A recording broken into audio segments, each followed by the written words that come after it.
अहमदनगरमधून मराठवाड्याला सोडण्यात आलेलं पाणी प्रवरा नदीपात्रात पोहोचलंय, याचाच आढावा घेतलाय आमचे प्रतिनिधी माधव सावरगावे यांनी।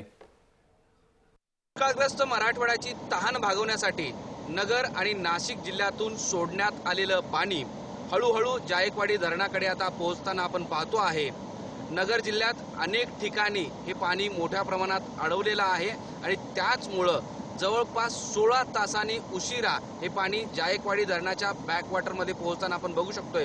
हे सध्या प्रवरा नदीचं पात्र आहे। या पात्रामध्ये हळूहळू हे पाणी पुढे सरकताना आपण पाहतो आहे। साधारणतः रविवारी संध्याकाळी मुळा धरणातून आणि त्याचबरोबर निळवंडे धरणातून पाणी सोडण्यात आलेलं होतं। ते पाणी लवकरात लवकर येईल अशी एक अपेक्षा, आशा किंवा अंदाज इथल्या प्रशासनाचा होता, पण ओझरवेअर कालव्यामध्ये हे पाणी बराच काळ तिथेच साठून राहिलेलं आहे। कारण ओझरवेअर कालव्यातून यापूर्वीच पूर्ण कालवा खाली करण्यात आलेला होता। तिथलं पाणी वेगवेगळ्या ठिकाणी पळवण्यात आलेलं होतं।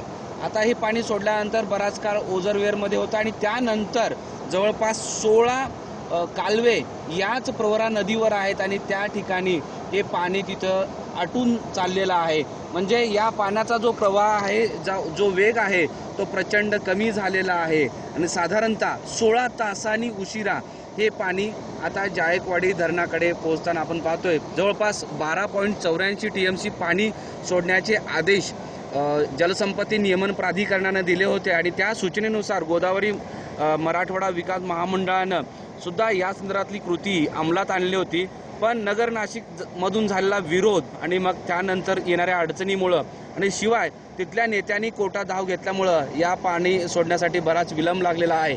आज अखेर सुप्रीम कोर्टाने सुद्धा शिक्कामोर्तब केल्यानंतर हे पाणी मराठवाड्याच्या वाट्याला येईल आता हे स्पष्ट झालेलं आहे। मात्र इथे पाण्यामध्ये होणारे अडथळे, त्याचबरोबर नगर आणि नाशिक जिल्ह्यातल्या शेतकऱ्यांनी ठिकठिकाणी बंधारे अडवून घेतलेलं पाणी, त्यामुळं 12 TMC पैकी किती पाणी मराठवाड्याच्या वाट्याला येईल हे पाहावं लागणार आहे। जर्नलिस्ट महेश बागसह माधव सावरगावे, जय महाराष्ट्र।